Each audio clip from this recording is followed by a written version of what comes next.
Welcome to the Alpha Human Podcast. I'm your host, Lawrence Rosenberg, and today's guest is retired Navy SEAL Mark Greene. Over his 20-year career in the SEAL teams, Mark became an elite SEAL sniper, a sniper instructor, and led combat deployments to Iraq and Afghanistan. Mark also went on to serve as an officer in charge and leader at SEAL Team 8 and Special Boat Team 20, all the while taking the time necessary to get an MBA. After retiring from the Navy, Mark continued his mission of service by joining the University of Southern California as Director of Development for Veterans Programs, where he supported transitioning veterans. He also earned a Master of Public Policy during his time at USC and remains dedicated to helping veterans find accomplishment and success beyond the battlefield. And one of the ways he's doing that is with his new book. Mark is the author of UnSEALed, a Navy SEAL's Guide to Mastering Life's Transitions, a book that delves not only into the rough and tumble challenges of reaching the pinnacle of special operations and the tough as nails mindset and perseverance required to get there, but also into the unexpected raw emotion and vulnerability of a man transitioning from the extreme edge of combat as a highly specialized warrior to the slower pace of civilian life. All of it while grappling with the psychological scars and aftermath of a career spent in and out of the battlefield. Mark, welcome to the show. Thank you. Thank you so much. I think you have a future in this podcasting thing. We'll see. We'll see. But you know what? I got to say, when I'm passionate, when I'm excited, when I'm enthusiastic, it comes out. And I read your book, and I got to tell you, Mark, it made an impact, and it makes an impact because you put out a story that's not, you don't put out a glossy, slick Navy SEAL superhero story. Although anyone who reads this book, and I recommend everyone read it because of how raw and real it is, it's like accomplishment after accomplishment after accomplishment, hairy situations that you get yourself into, mountains that the mountains and goals that you're striving to achieve and that you actually get there. A lot of it really done in a humble manner, and it makes an impact to a lot of us who read the books put out by Green Berets, Delta Force guys, Navy SEALs. We read these books and we kind of look to you guys as heroes, as mentors, as those we can learn things from, because you've been on the edge for edge of life, edge of death, and in the most serious of scenarios that any human can get into. And so people look to special operators in many ways as a fountain of insight on strategy, on how to navigate the tough things in life. But when we read your book, we really get to see a human that has done some superhuman things.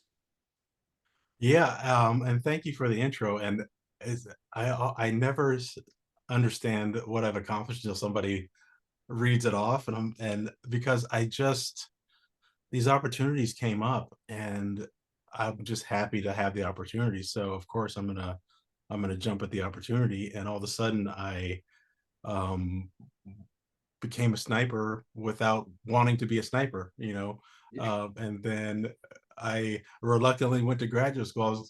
They had a couple of different programs for special operations people to learn the theory behind the practice, and it's really also built to hey, reconnect with your family. You have a year and a half, read some books, do the kumbaya thing, and come out with a graduate degree. And my detailer, Margaret, she said, you have so many kids, you have 3 kids, and I'm not going to leave without a good job, so I'm going to send you to get your MBA. And I'm like, Margaret, I flunked out of college. I'm not ready to go to grad school. Right. And she's like, yeah, she's like, no, you're gonna be fine. So I did that curriculum, and the opportunity to become an officer came up, and I'm like, yeah, I'm taking that. and an officer in charge at a SEAL team. Yes, I'm going to take that. And everything, I just kept saying yes throughout life. And then when I retired, it was the same thing. I met Bill. Hey, Mark, what do you think about this? I don't know, but yes. And it just snowballed into, all of a sudden I became a best-selling author, and I really enjoy the process of just being open and honest. And you're not going to get the message unless you're open and honest. I mean, there are a lot of people doing podcasts right now. I think some of the best ones are just themselves and open and honest, Mm, and whatever mhm. that looks like. And that's what I sought out to do. And as I'm reading through the manuscript with my editor and my and Shelby, Mhm. I'm like, I don't know if I'm ready to expose this level of not vulnerability. Vulnerability is part of it, but just the reality of good and bad and ugly. Mm. And there was a lot of all of those things in the book. But I owe it to people who are struggling with their transition to um, really connect in some way. So, throughout the book, I have a vast amount of different stories Mhm. because I want somebody to read it, either the service member to read it, or more importantly, their spouse or significant other or their kids read a story. It's like, my dad's going through that, or my mom's going through that. Hey, mom, dad, might want to check this out because this guy, Mark, was like, at the top of his game, and all of a sudden it all came crashing down. And the very real human side of it was, it's a struggle and you need support. And your muscles to do things individually have atrophied over a career.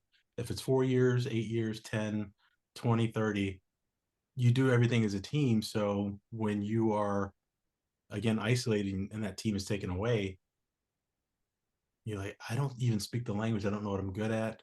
And how do I navigate this on my own without my teammates, who are at the same level, doing the same type of things? And all of a sudden, you're on a life raft with occupancy of one in this vast sea of humanity that you don't recognize as much anymore. Yeah, I think your book, it's funny that you say yes, yes, certainly the veterans that are transitioning out need to read this. I agree. Civilians need to read this. Anyone going through life changes needs to read this. But it's interesting what you say about the spouses and the significant others and those related to the veterans reading this. What I love about this book is how relatable it is, and that I think it resonates because people, because you come across, even again, even though you've been at the pinnacle of what real life superheroes do, right? Like the real life superheroes, are special operators on the front lines. But yet, again, you tell your stories, these vignettes throughout the book, in a way that people can relate to you, and they start to think, even like myself, start thinking, wait a second, like I could have done some of this stuff, not accomplishment wise, I don't know, but what I love about the style of the book and the way you've written it is that it gives people the impression that they could try. Mm-hmm. That hey, I could have taken a shot. I might not have gotten through bugs. I might have not gotten through Hell Week. I might not have gotten an MBA. I might not have done, but I actually could go through the process, right? Like you did. Yeah. And so I think that's what's powerful about your book is, again, you make these big accomplishments seem kind of like, hey, we could, anyone could take a crack at this. Yeah. Again, not to Yeah. mean that they're going to make it, but Yeah. One of the funny things about, I go speak at USC every year. And I have a very special place in my heart for USC. But mhm. one of the things that the students walk out and say is like, you know what? I think I could be a SEAL too. It as you know, as As rare as that accolade actually is, because it's in, the 1% of the 1% of the 1% will ever actually make it. Hmm. Again, it's the fact that you make the experience or the attempt seem doable for people. And so I want to get into your book. That's what I Okay. want to do on this podcast. It's like your book is so fascinating with so many interesting stories. I want to just like dive into it. So All right. if that works for you. Yeah, let's go. All right. So you were in college. Hmm. You're at Kent State playing football. You're really good. You're planning on turning pro as a quarterback. Yeah. Devastating shoulder injury at 21 years old. You can't play any longer now. Somewhere during that time, a friend shows you a video of what Yeah. it's like to be a Navy SEAL. This is back in the Yeah. early 90s, Hmm. and you're mesmerized. Yeah. And you're like, okay, that's what I'll go and do. But you still have some college left to finish. Hmm. Somewhere along the way, you're no longer doing what you went to school for, which was to play Right. football. So you lose your motivation, you drop Hmm. out, and you just end up taking jobs here and there, and eventually Yeah. you end up at Blockbuster. So hopefully most of the people that are watching this podcast, they will remember what Blockbuster is. But I'm going to quote you now. So you say, I still knew, right? So even though you're working at Blockbuster, it's been a while now since you've seen that video. I still knew that I wanted to be a SEAL, but I had lost my drive. Hmm. I was starting to go down the road of, I'll just get a job interview. I'll work in corporate America somewhere. Then at some point, I'll finish my degree. But you didn't really have a plan. You say I had nothing finite, nothing definitive, nothing. And then you say you were sinking into a depression because you were afraid to succeed. You said I Hmm. had an almost overwhelming fear of success. Although that fear was always present, I was not willing to remain stuck where I was. So what I want to ask you is, because I've heard people talk about this before, and only one individual, and I've interviewed dozens upon dozens, a lot of the special operations community. But I asked this question a lot because people hear about fear of success. I Hmm. don't think people understand what that means. And so I'd really love to understand from your perspective, what is fear of success? What does that really mean? Does anyone really have a fear of success? Clearly, the answer is yes, but I'd love to hear you describe what that means. So for me, I think it is imposter syndrome. And it's because I have this lofty goal of being a SEAL, and then I go through and I make it through. And what if somebody figures out that, hey, man, you shouldn't even be here? Right. So I'm like, oh, so I have that initial fear of like, what if I get there and I'm actually not good enough? What Mm, does that mean?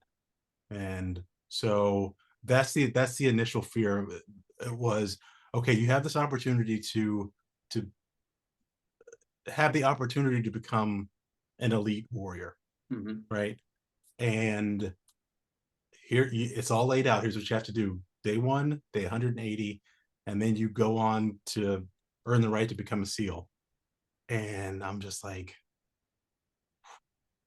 so if I do this, then I'm gonna actually be an actual Navy SEAL, and I'm gonna go on missions. And what if I'm not good enough? And for me, that's what it meant. So I Mm, always approach any achievement with a sense of humility, because I always feel, or I always think, that I'm lucky to just be here. right. So now that you're here, give it all you got and prove yourself wrong, maybe prove some doubters wrong. And then, even though I don't know what it looks like to be an actual Navy SEAL back then, Hmm. I'm going to just take it a step at a time, and I'm just going to figure this thing out. But the initial thing is, like I said, man, what if I get into this arena and I'm just not good enough? Yeah, it's so funny how we are. Um, you you push yourself, you strive to some lofty ambition, And then you get there and then you're like, uh-oh, what now? I actually have to do something. And we never realized the enormity of the fact that, hey, you got here. Hmm. And if you got here, it means you belong here because it was set up so that not everyone got here in the first place. Yeah. Um, but we never, we're as humans, we're not built. We don't see that, right? It's always we don't we fail to value, the accomplishments such that, hey, it's okay, you made it. There's a reason you made it. You have to have something to it, whether it's you got the job and then you're like, oh, I got the job. Now, how am I going to do the job? The fact that they actually chose you means something. But I don't think any of us ever look at it that way. And it's a weird one. But I think that's a great explanation of what a fear of success is. And it's, yeah, I mean, that resonates. And then, you said that when you looked at that video that your friend gave you of the Navy SEALs, Yeah. you said that the training looked awful, right? Like Awful. you said you said the dedication, and 70 to 80% attrition rate spoke to you. You said, Hmm. even though that seems contradictory, you said, I wanted to do something special. Yeah. And the title of the video was Be Someone Special. And you Yep. said, I kept thinking, oh man, that sounds like a great idea.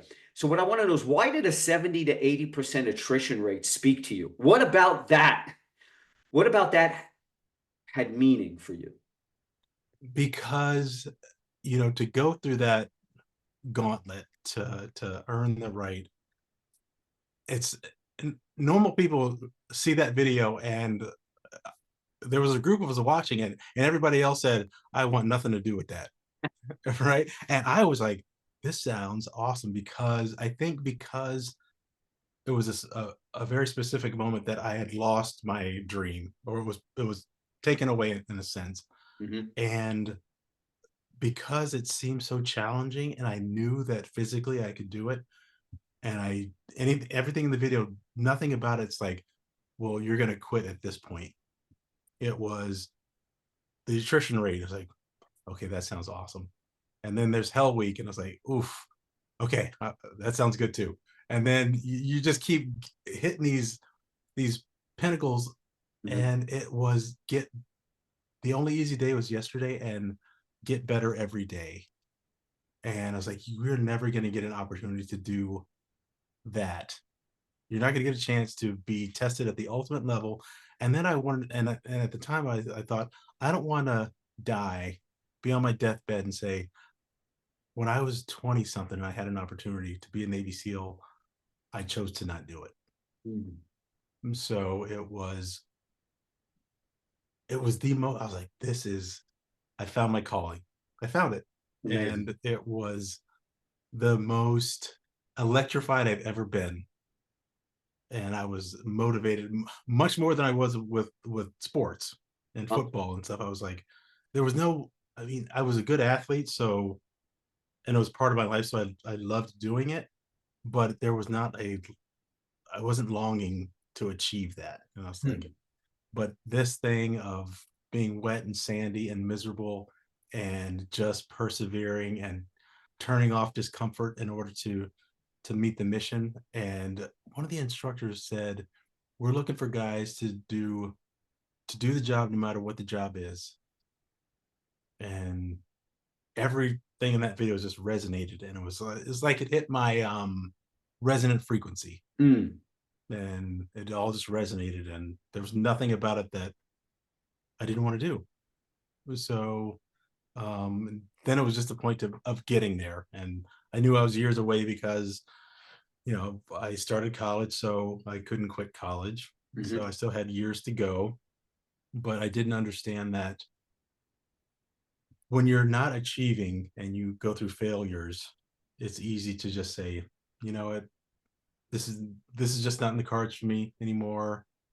Blockbuster's okay, corporate America's okay.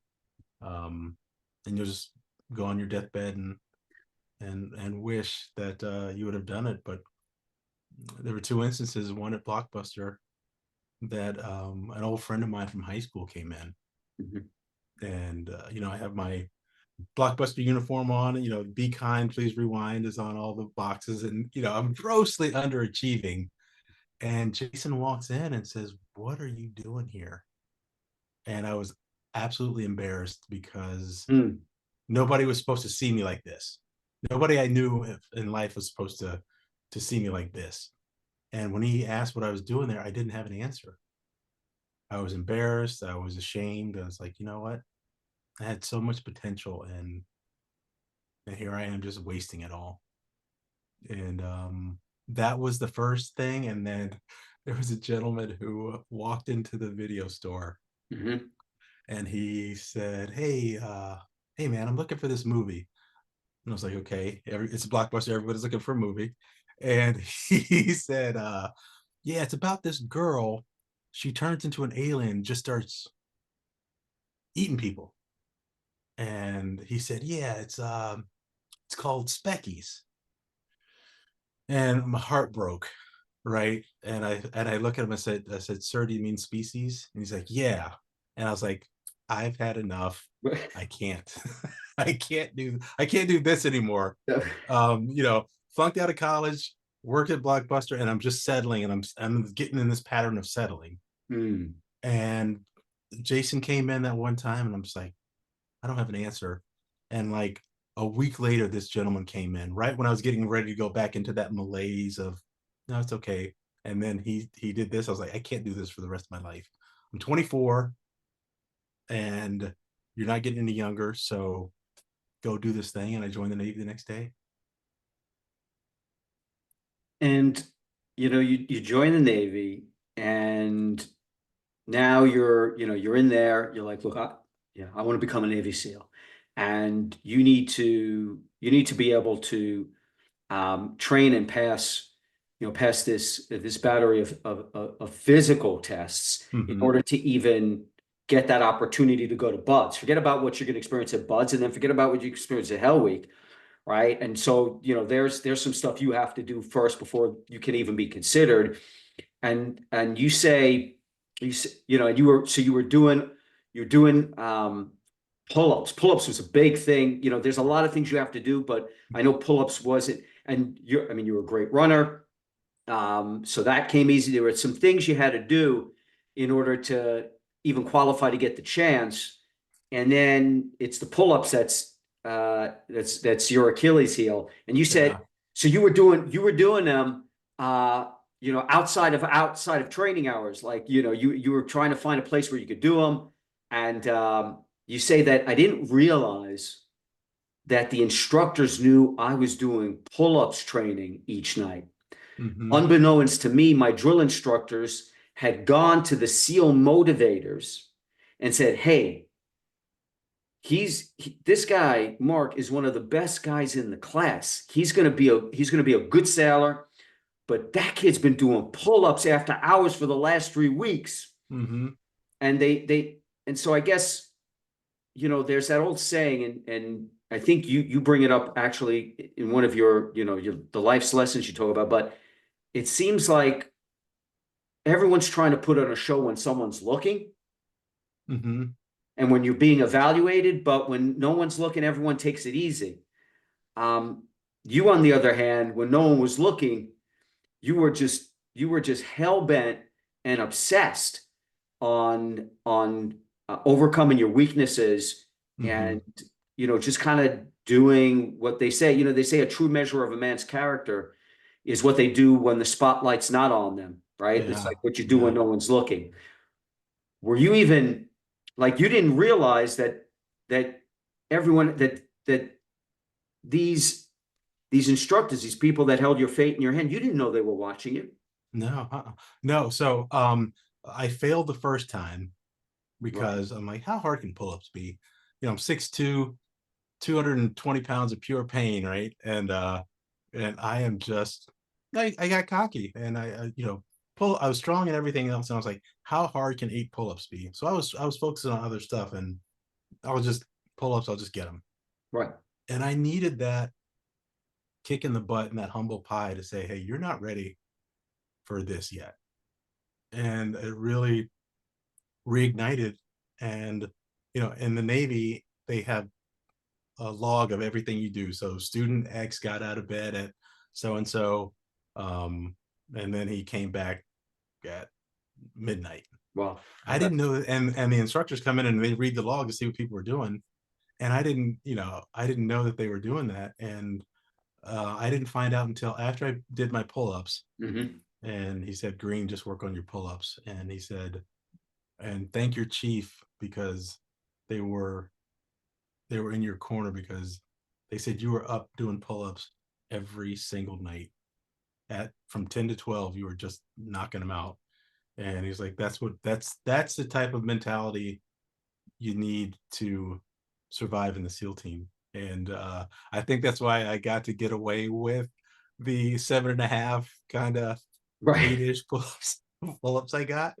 But all those small things matter. And you're right. If I I probably got the benefit of the doubt because they saw that I was dedicated to getting achieving this goal, and I had the mindset. I was there, mentally I was there, but you never know how you're going to perform unless you're put in that arena. So Mm. I think that test tells the Navy that you can survive one day at Buds. You can survive the first day. The next 179 days are up to you. So so I was very grateful that I was able to pass the test. And then hmm we had to take the test again down in A school. Okay. But I'd already gotten through that mental block. So when I took it again, it was no problem. And but I needed that failure Yeah. to appreciate what I was getting myself into. Well, it worked because you made it to Buds, and Hmm. not only did you make it Buds, you make it okay. So you make it to Hell Week as well, and you actually conquer that. So you make Hmm. so you make it. So obviously that lesson, fortified you, gave you that fortitude that you needed to know you could do this. But you make it to Buds, you make it to Hell Week, you crush it, you make it through to become a Navy SEAL. And I'm going to quote you. You say, and here's the crazy thing that no one would realize. And again, you're telling us your story. So, okay, I mean, you talk about like one of the biggest accomplishments in someone's life is to become, say, a Navy SEAL. Hmm. It's up there as like one of the most amazing things you can do as a human, and you Yeah. do it, and you say, but after that, after you get out of Hell Week and you become a Navy SEAL, immediately you fall into a depression and you say the reason you fell into this depression is because you say I dug really deep, I put in all this work, I done something that very few people can survive, I made it, I did really well, Hmm. but I felt the same. You said I Right. thought I was going to feel invincible after Yep. passing all the tests and pushing my mind and my body to its limits during Hell Week. But you say that you didn't. You didn't feel any type of personal transition. And that you say was very disappointing to you. Hmm. And so you learned a really powerful lesson from that. And I'd love to hear you talk about that lesson. Um, when I was going through, I was always smiling about something because I was genuinely happy to be there. Once I figured it out, I was like, well, I'm just working out on the beach in San Diego with my buddies. Right. So I always had a smile on my face, and the instructor was like, Green, what are you smiling about? And I'm like, I'm just happy to be here. And so Hell Week concluded, and I felt exactly the same as I've always felt. And there's an instructor named John, and he's like, Green, what's going on? Mhm. And I said, instructor, I don't feel any different than before Hell Week or before I came to Buds. And he, very matter of fact, is like, well, yeah, you're not going to. And I was like, well, what do you mean? He's like, whatever you've done throughout life, your upbringing, your ups and downs, you've been a SEAL your whole life. Buds is not for you. Bud, and he pointed at all the helmets the people that had quit. And he's like, Buds are for those guys. And I thought, it's like, huh. And then a smile came back. I was like, so I've been this awesome the entire time? And he said, yes, Green, you've been this awesome the entire time. But, that was a profound moment because I was like, okay, you've reached the pinnacle right now of you've gone through the first major test of becoming a SEAL. No, there's no SEAL out there in the modern era who became a SEAL without going through Hell Week. That's the one thing we all share. So I got to refocus. I immediately, because it made sense to me. I was discouraged because I couldn't make it make sense. Like, I'm supposed to open up my shirt and have this S on my chest and be Superman, right? And that Mhm. didn't happen. And I just couldn't make sense of it. But when John broke it down to me like a kindergartner, it made sense. I was like, oh, that makes sense. And then I was like, and then I was back. I was motivated again. I was happy again. And I was like, well, I made it through. I made it through this test. So that meant that I was physically and mentally capable in the Navy's eyes to progress to eventually earn the right to be a SEAL. And once it made sense to me, then I was unstoppable. It was Mm. just let's get it. And Um, I had a good time, and I had a better not. I mean, I didn't have a good time in training, but the guys who make it through Hell Week, they're just a different type of guy. And we started off with 166 guys, mhm. and the 30 something of us that made it through Hell Week, and then the 18 of us that eventually graduated the class, those were the guys who survived this crucible with you. And there's just a connection with those guys that no one else is going to experience, um, the way you all came together to experience this thing. And even there are guys who did not end up graduating from buds, Mhm. but it's like, hey, they've reached out to me on social media. It's like, hey, I was a 212 Hell Week survivor, and it's like, hey, that means something. And I was like, I'm sorry that you didn't become a SEAL, but you making it through that Hell Week, that means something. And Yeah, I'll never discourage or um, talk down anybody who did not make it, because it's just not for everybody. And I always encourage, like, hey, so what are you doing now? And I'll tell you why I did that, because I don't know how much you watch ESPN, but there's a mhm. guy on College Game Day named Kirk Herbstreit. Kirk Okay. and he went to a school called Centerville, and I went to a school called Stebbins, and he was a senior, a Mhm. man amongst children playing football. And he was just a monster of a human. Okay. And I was a sophomore. And at the end of the game, we lost the game, but one day he said, hey, you're going to be a great quarterback one day. And that always stuck with me. And it was proud moments like that, hey, Herbie, when I was 15 and you said you're going to be a great quarterback one day, that was one of the bricks in the foundation that the instructor talked about. Or my mom said, hey, you're going to do great things one day.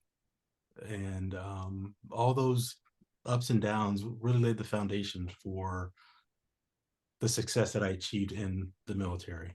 And if I see anybody that's in that part of my life, from teachers from back then, I Mhm. always thank them, because I'm like, I'm here because you saw my potential and you wouldn't let me quit, and you wouldn't let me half-ass something. So if I mean, I reached out to a teacher. Her name is Naomi O'Reilly, and she was my English teacher, and she was a pit bull, Wow. and she would not let me half-ass my assignments. And I couldn't find her for years, and I finally found her last year, and I called her and thanked her profusely, and I sent her a book, and I was like, you know this book has you in it, because you always said I'd be a talented writer, and 40 years later, here it is. But thank you. That's If I phenomenal. ever get to see Kirk Herbstreit, I want to thank him in person and say, hey, I know you don't remember this. This is back in 1988, but you said to this kid, you're going to be a great quarterback one day. And I didn't go on to be a quarterback, but I went on to do pretty well in life after that. Yeah, that's powerful. Those bricks that build up your foundation. and being able to reconnect like that. It's it resonates, and I think well, we'll talk about that because actually that's another one of your lessons. But let's talk about becoming a SEAL sniper. Hmm. And again, like, as if becoming a SEAL isn't rare enough, then becoming a sniper within the SEALs, just as if, you're in Delta and you become a sniper in Delta, or Marines, you're in the Marines, but you become a Marine Scout sniper. This is like, Hmm. so, right? Like this is a highly specialized skill set. It's a And pinnacle within a pinnacle, right? yeah, it really is. And Yeah. and so here, but the crazy thing is, well, okay. The crazy thing is you weren't even thinking about that. But um you say, quote, in the book, during my sniper training, I found myself fully immersed in the pursuit of excellence. Hmm. Each day I meticulously tracked my targets, I assessed the distances, considered atmospheric conditions. My dedication to my newfound craft was unwavering, and I was relentless in my quest for success. I made it my mission to push the instructor staff to the point where they had no choice but to tell me to take a break and return the next day. Week after week, as people dropped out of the class, I remained steadfast. Even those who seemed more naturally talented than me, they Hmm. didn't make it through. While the tests were incredibly difficult, I continued to work hard, improve my skills, and patiently eliminate any bad habits. So, my question, Mark, is why the heck were you so meticulously determined to develop excellence as a sniper to the point of obsession when you'd never even considered becoming a sniper prior to being selected? It was never a burning passion of yours to become a Hmm. sniper going into it. In fact, the opportunity literally just falls into your lap. Yeah. So why so where does that relentless pursuit of distinction in mastering the sniper craft come from? Because the way you were going at it, it was like it had been your lifelong passion. Yeah. And I because when I was walking across the grinder and that senior chief asked what I was doing, and I very nonchalant was like, "Hey, I just got back from deployment. I'm just gonna hang out and get fat a little bit, and reconnect with my reconnect with my family." And he's like, "Well, go pack your stuff. We need a body for sniper school, and you're it." And I'm just like, "This guy's." And I looked around. I was like, "Am I getting punked right now, or where's the camera?" Right? And he said, and he looked at me. He's like, "What are you waiting for?" And so I was like, "Okay, I guess I'm going to sniper school." And because I got to class and there were people who were telling stories like, "I've been waiting for this school for my entire career. I've waited 15 years to get to sniper school." And I'm just like, man, this is a gift, right? And I knew that I wasn't qualified.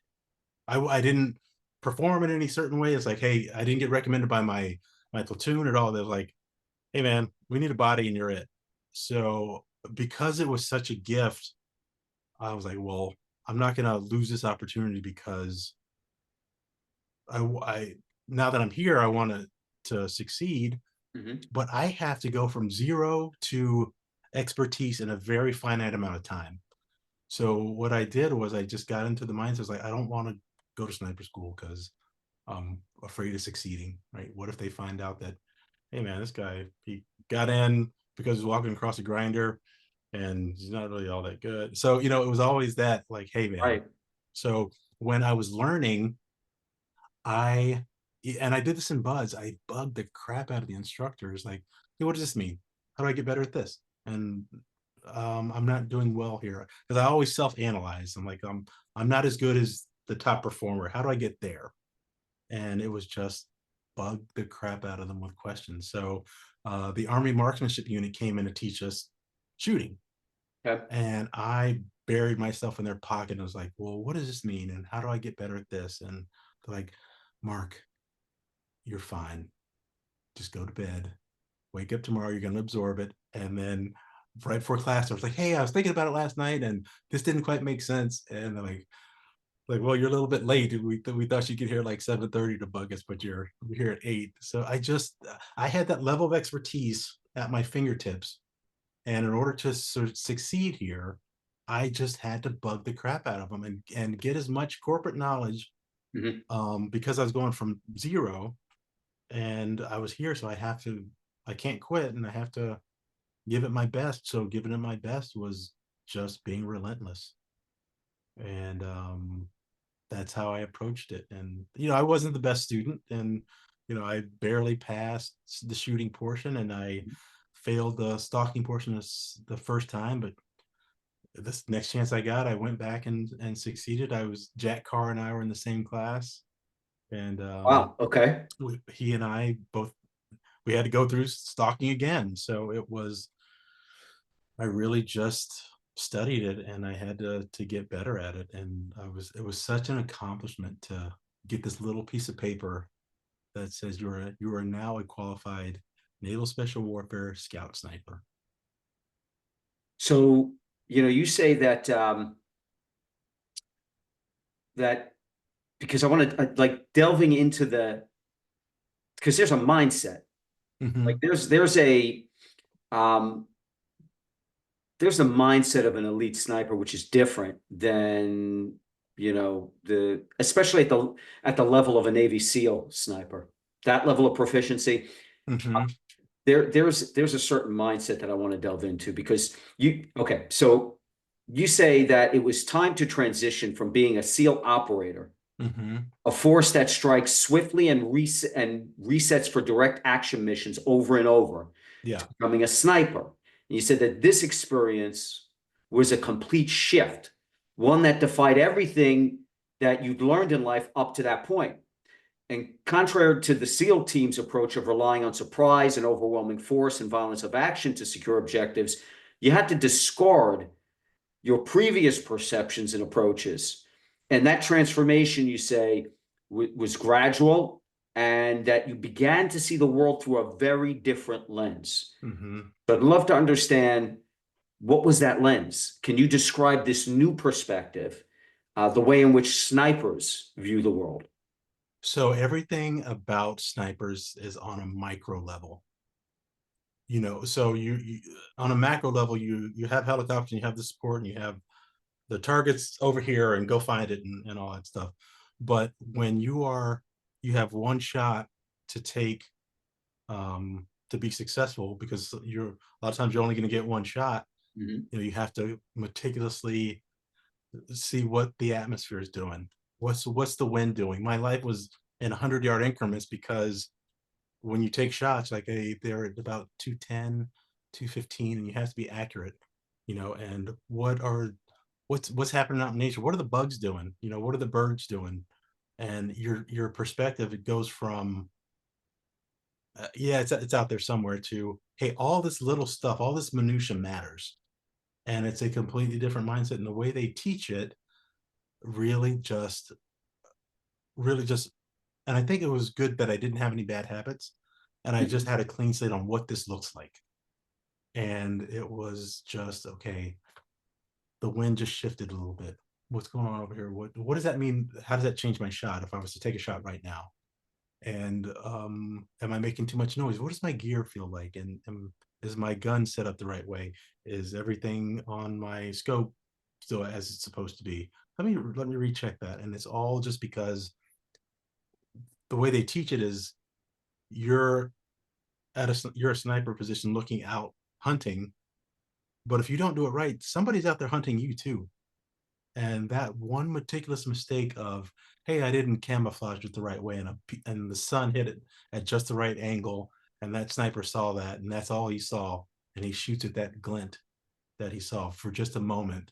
So all of that is like, everything counts, everything matters, and every day at the range matters. And the communication you have with your shooting buddy, that matters. And it's really just the level of meticulousness is something I'd never experienced before, and it really just changed my perspective. Even to this day, I anything of a minor change, it Mhm. might as well be, um, something enormous because it just matters. Like, why is that at a place? I know I didn't leave it that way. Let me go investigate. Wow. And life is still at 100-yard increments. I always know where I am. I always know where the exits are. Um, I always know the condition of things, and Were you that's how like it that changed. before? Were you like that before? So you weren't like that before. No, no, it was an entire new experience, and I had a hard time grasping, like, why does this matter? Why does it matter that there are no straight lines normally in nature? It's like, well, because when you're out by yourself with your shooting buddy and you're in a bad space, humans draw straight lines, and that's out of place. So that means Wow. something. So what Right. does that look like? So that's why.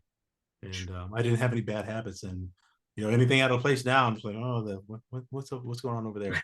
Usually it's nothing, but it's Right. your once you turn that switch on, you can't turn it off. Mm. Interesting. It's subdued, or it's more subtle now, but it doesn't raise the back, it doesn't raise any red flags because I'm not in danger. But um, all those little, all that minutia matters, Hmm. especially in that discipline. In the world of snipers, one thing that I didn't know, and I'm sure a lot of people aren't aware of, that are outside of your world, is that the spotter is the better shooter of the pair, and that snipers, people have read the books or seen movies that there's a spotter and that there's the person taking the shot. Mm-hmm. But you talk about how it's actually the spotter being the better shooter of the pair. Why is that? How is that? Well, with the spotter, my spotter was Salty. We just call him Salty. Mhm. And because the biggest determinant of if you're going to hit your target is how your spotter sees the atmospherics, right? If he can just they just have something just a little bit better, and it's not orders of magnitude better. It's just a little bit better, which over Mhm. time means a lot. So my spotter just he could judge wind like it was second nature to him. Now I was also good at judging wind, Mhm. but he was just better. And because he had that equal skill, he was a little bit better at spotting than comparably. The shooting skills are about the same, but just to have that added, hey, he's going to get me on target no matter what. That is what sniping is all about, because you only have that one shot sometimes. And if you're spotter, and we're constantly talking, initially we're constantly talking, and he's constantly calling out wind. But in the book, as we're prepping for an operation, Mhm. it really just came down to a series of grunts, and Right. or he would tag my leg, or he touched my leg a little bit. It's like, okay, yeah, I know what that means. So it went from, hey, we're chit-chatting the whole time as we're getting to know each other as a pair, to that grunt means something, or that nudge on my left leg means something. And then he's just constantly like, okay, 2 minutes right, center mass, 1 minute right. And it's just this constant update, because that target comes up, and as soon as he says, hey, 1 minute to the right, take your shot, I don't even question. Just like, put my crosshair 1 minute to the right, boom. And I don't get to see the shot because the recoil takes me off target. And Mhm. so the spotter watches the round fly through the air and hit the target. Yeah, this is what most people don't realize. Another thing they don't realize is how you talk about it. It's like the Wayne Gretzky quote, where the great hockey player Wayne Gretzky said, "I skate to where the puck is going to be, not where Mm-hmm. it has been." Yeah. You talk about in the book how that snipers at the elite level, they're not they're not shooting where the target is, Mm-hmm. right? Like you talk about that. Yeah. I mean, that's how is Because that people don't know, how is that even possible, to have a skill set so dialed in that where the spotter is telling you to shoot, because when again they show it in films, you see the crosshairs on the target, you see the mm-hmm. red dot on the target, right? Yeah. But it's Yeah. different. That's not how it Never works. happens that way. No. because there's always wind, right? So, we're just that meticulousness of, you know, if we're sighting in initially at 100 yards, Mhm. if it's even a little bit off, it's like, no, over the course of 1,000 yards, that's a miss, right? So you have to be so meticulous. And he's just you're just constantly in communication, and it's a different language, and Mhm. it's a completely different skill set, and it's that hard for a reason. Is that why you're able to actually tell this story in the book about how, I mean, so when you talk about that difference between the spotter skill level and the sniper, the actual shooter skill level, Hmm.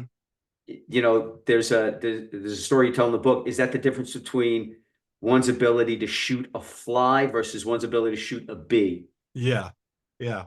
Right? Like that's what I mean. Like that's how good you guys actually are. Hmm. Is that you're able to shoot the insect that's buzzing around because and you're like, well, that's where I'm going to shoot where the fly. You start to figure out. You said you had to figure out where the bee, not where the bee was, but you had to predict where the bee was. How do you predict how the bee is going to be where it's going to land? Because you're also having to predict where your target is going to end up, because you're shooting where you're predicting they're going to go. So when we were doing the bee shoot, um, I looked around the space, and I saw my target. So I was like, okay, there's the bee. So then I started looking around. I was like, if I was a bee, where would I go? I want to get nectar, right? So from where he is right there, where's the closest spot that's like, oh, there's some nectar right over there. And I found a flower, and I just put my crosshair right on the flower, and I watched him through the scope. And I was like, oh yeah, he sees it, and he sees it. And as soon as he landed, my crosshair was already there, because I looked around the battle space, and it's like, what what would I do if I was looking for water? I'd go find a lake, Mhm. right? Or if I'm a bee, I want to find a flower so I can make honey. And that's the mindset I had. I was like, okay, well, ah, there it is. It's right there. So I just planted my crosshair right there. And like I said, as soon as he landed, took the shot. So And I that's guess how we this, just see the world as snipers. so I guess you have to become a student of nature, a student of your environment, such that I guess that's why you're registering the subtleties, the most the things we all take for granted as we're walking. Oh, a leaf just blew and dropped in a weird way. It shouldn't have dropped that way. And you're starting to notice things. I mean, is you have to be able to study human nature, the nature of your environment, Mm-hmm. because you're having to forecast things, you're having to predict things that, Yeah. right? Is that the case? Yeah. So, and sometimes when you're on the battlefield, you're trying to pick out the leaders, right? Like, who are the Okay. leaders? And I quickly found out the leaders point. Right. Of They direct traffic. course. Right. But now that I pointed out to you, it's like that makes complete sense. But until that moment, so when it's chaotic on the battlefield, like, who's in charge out there? And one person goes down, the next person who's in charge starts pointing, starts directing traffic. So then it becomes, because you had to study human nature, you had to study body language, you had to study how do they react once chaos starts happening. So I would think that you start talking about transferable skills. I wonder, it sounds like that kind of ability to notice when, oh, there's a straight line, there shouldn't be a straight line in nature, or, oh, leaders the leaders on the battlefield, they point, like noticing these things. Sounds like snipers would be good interrogators. It sounds like they would be good poker players. because they're seeing, it sounds like you're going to be seeing the things that other people, you're seeing things on a micro level, you're seeing disturbances that other people aren't registering. Sounds like those subtleties can be used in lots of other ways. Yeah, so let's say that translates, how do I translate my sniper skill to being in the real world? Well, Mhm. you're meticulous, you have attention to detail, you're goal oriented, you're punctual, and you are a dynamic thinker. Even though those are all the things you use as a sniper, I can't put on my resume. It's like, yeah, I was a sniper. And they're like, what does that mean? So Right. as you translate it, all the things that it takes to be a good sniper or a good SEAL are those attributes which any employer's like, wow, okay, meticulous, attention to detail, goal oriented, you know, can work in a team, excels at a high level under high stress. All those are the language that I had forgotten because I didn't know how to translate my skill set to the real world, which I was getting ready to re-enter at light speed, and I realized, I was like, I don't even know what I'm good at. How does being a sniper translate into the real world stuff? And then some very wise guys like, well, let's break this down. Hmm. What are the attributes of a sniper? And we just went down. It's like, oh, okay, that does translate. That's amazing. Because you're right, people see Navy SEAL, people see sniper. They see these things, and it's hard to understand what that means. Okay, great. So now you're in the civilian world. You can make some assumptions about, Mm-hmm. okay, well, that person's a high achiever, but what does that mean? But if you can tell the story behind what that achievement actually means, the skills that individual has, Yeah. instead of just coming out and being like, okay, you're a Navy SEAL, but yeah, but we don't need a Navy SEAL in the office, right? Like, at this Fortune 500 company, we don't need a Navy SEAL. We need someone who has these skills. And you're like, well, wait a second, forget the Navy SEAL part. Mm-hmm. These are the skills that are super rare to find that I have. If you could tell that story good, then you start opening doors that you didn't Right. realize you could open, right? Right. Yeah. Instead of just being a guy who tells cool stories, it can also translate like an officer for, let's say, hey, I led a group of guys on the battlefield, but what you don't tell them is, hey, we had a budget we had to maintain.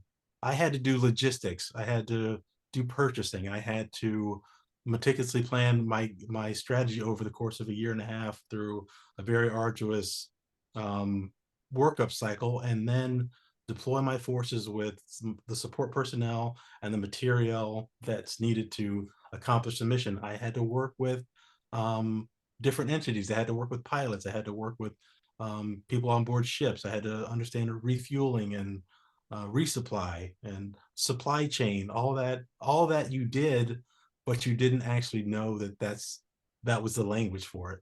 Right. So but officers and even enlisted guys do that. But when you're an officer, it's like, yeah, I was a SEAL officer and I led people. It's like, oh, cool. But what We, does that mean? So then you now speak that language of things that are meaningful in and out of the military. I mean, those are very good skills to have. yeah, they're amazing. They're amazing skills to have, and unlocking that for someone transitioning out, and helping them understand that, hey, here's the way you tell, the story about what you're capable of. Mhm. People's ears you'll be able to unlock opportunities for yourself Yeah. in the civilian world with that kind of approach. And that's, again, Mhm. these are just something, these aren't obvious things to understand or to know. So again, really, really important, what the insights that you're presenting to those that are coming out of their 20-year careers, Mhm. so that they can transition properly. This is powerful stuff. In fact, maybe you didn't even realize it, but certainly ultimately you do figure out the fact that, you have an ability to teach, you have ability to train, because you became so proficient at one point as a sniper, for instance, you were actually given an opportunity to become an instructor, Yeah. right? Best time ever. So what did you love about training snipers? But you also said, by the way, oh yeah, that's what was interesting as well, is that you said the lessons you learned during sniper school weren't taught in a way that aligned with your preferred learning style. Right. And so you got the chance to then become an instructor. So how did you do things differently?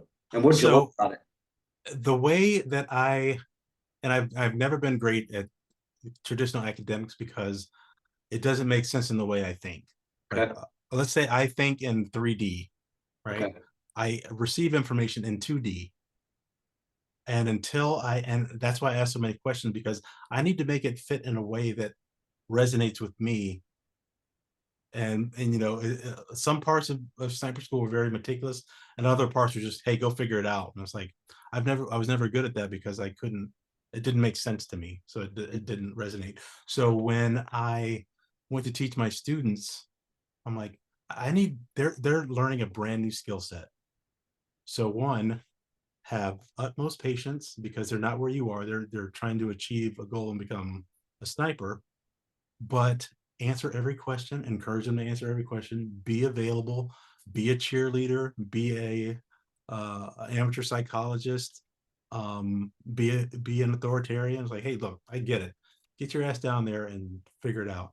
But I was constantly just checking in. It's like, hey, do you understand? You look like you're not getting it.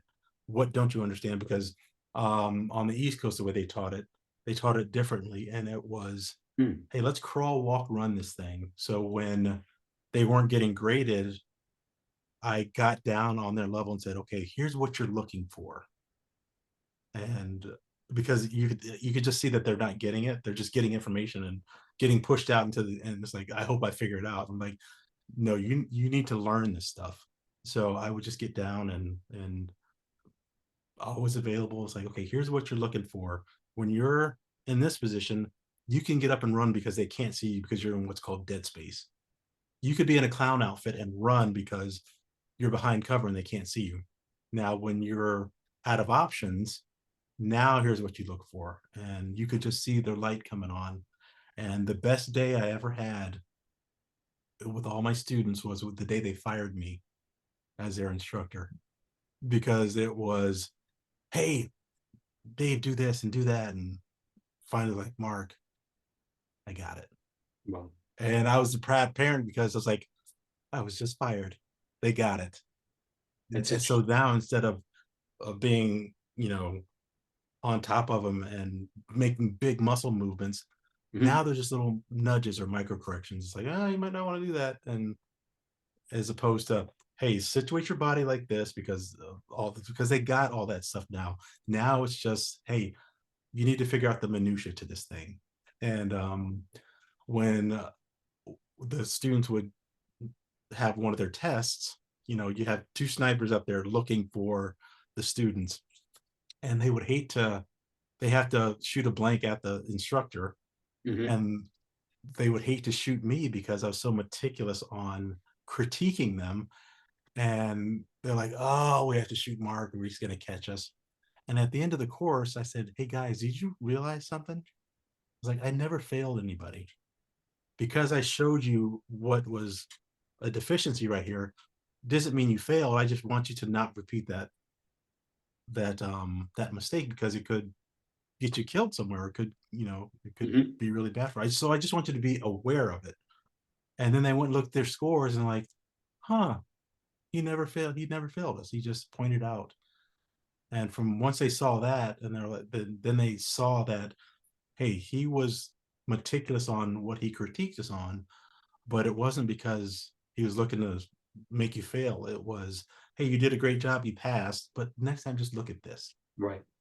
because that stands out and that's going to make the difference on the battlefield. So I love teaching. I love those guys. Now, so there's teaching and being an instructor, and then there's being a leader. And at some point, you decide, you know what, you want to become an officer. Mm-hmm. You want to become a leader. What was it? What led to you wanting to become an officer in the SEAL teams and lead teams? I was just ready. It was The dynamics in our first platoon and our second platoon were different, Hmm. and how some of the leadership happened. And I was like, I'm ready to take this next step. And the stars aligned because I was too old initially. And no kidding, the year that I was like, yeah, I'm gonna be an officer, they changed the age from 31 to 37. I was like, you got it. I was like, oh, okay. Destiny. So I once I saw that they were changing the age waiver, I busted my butt and I finished my undergrad. I got my diploma, Hmm. and my commanding officer at the time said, "Hey, you have to go as high as you can to get this endorsement." And he thought he was going to be the highest endorsement. And I ran into Admiral Stockdale's best friend at a beach party, 4th of July party. And I said, "Hey, sir, I'm trying to become an officer. Will you write me a letter of recommendation?" And it was a gentleman named Dean Laird, Hmm. and he was the only fighter ace in the Pacific and the European theater in World War II.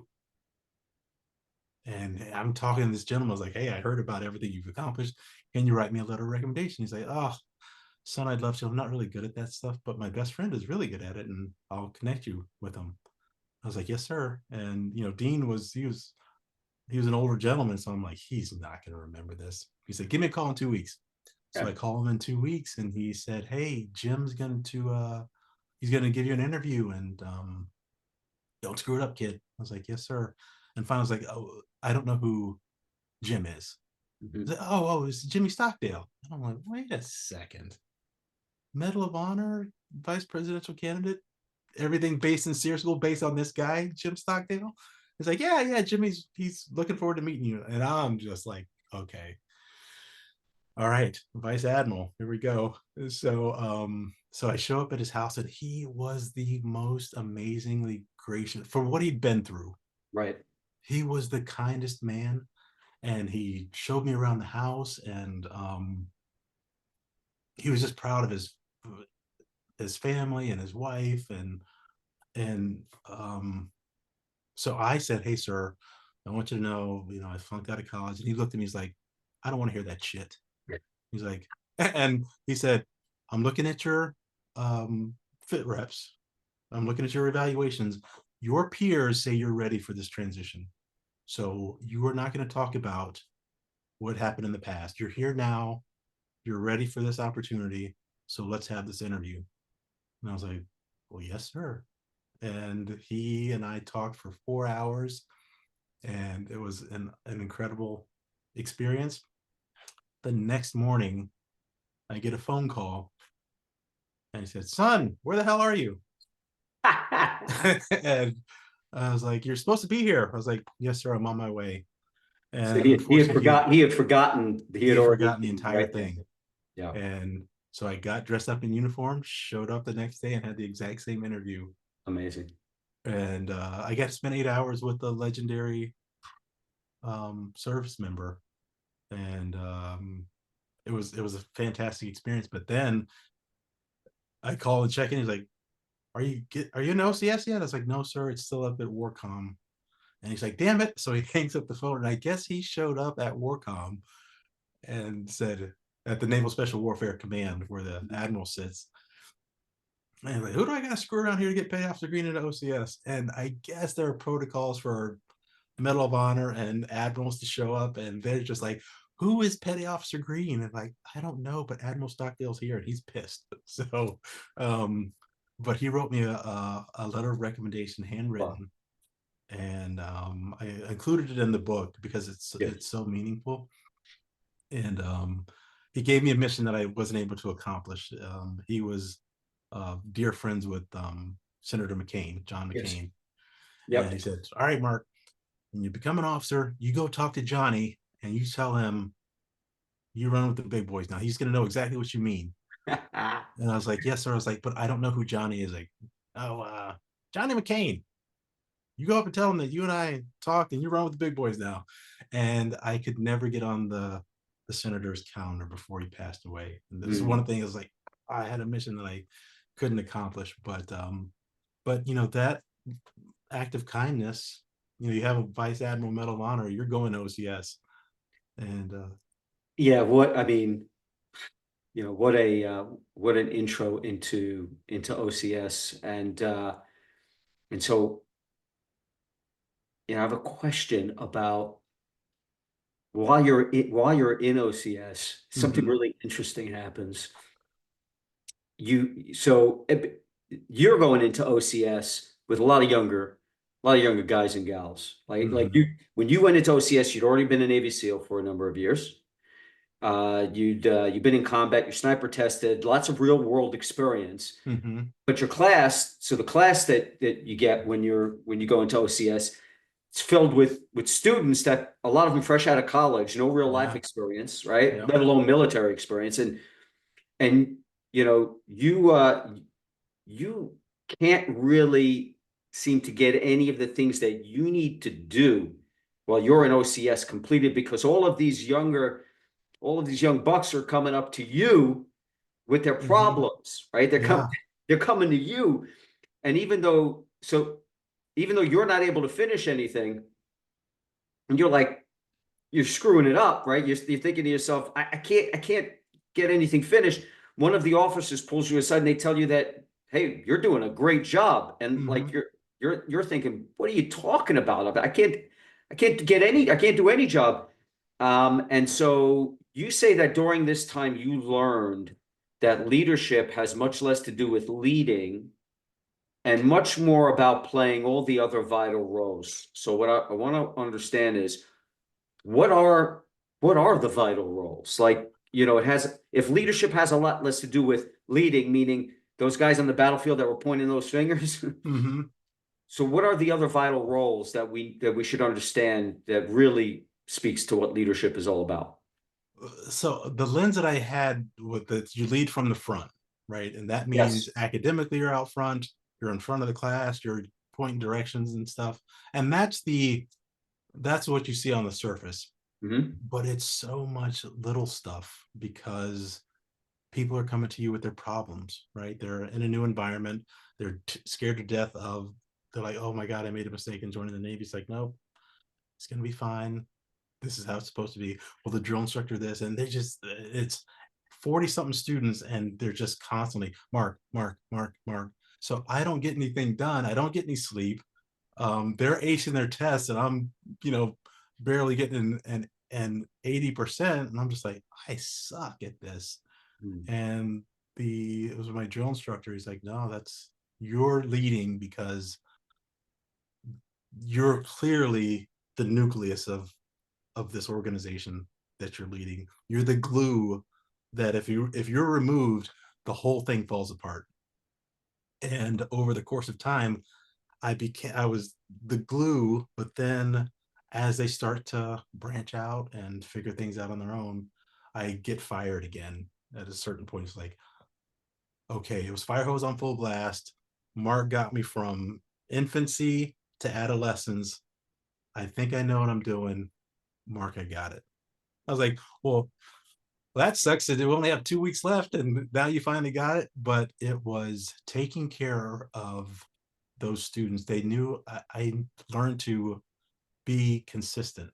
Mm. Every single day, they knew exactly what they were going to get. Mark's going to be happy to be here. He's going to have an open door policy. He's going to take the time to give me guidance and solve this problem for me until I reach a point where I can do this on my own. And that translated especially to my SEAL platoon too. Really talented guys, Hmm. and unfortunately, they were the misfits. And I got my misfits, and my XO. I was like, Chris, are you setting me up to fail? I mean, literally have all the guys that the platoon's like, yeah, this guy's a problem, and we form a new platoon. But I look at him, and I didn't really say a word for the Hmm. first month. I just observed. And who's the ringleader? Who's running this show? Hmm. And then what are the new guys like? And I really just got to see the atmospherics of the group I was leading. And then I realized, I was like, these guys are incredibly talented, incredibly smart. And I'm not going to say a word because I just got 16 gems that we get Wow. to do. So once I figured it out, figured out their personalities. Mhm. And I was like, look, who wants to do this job?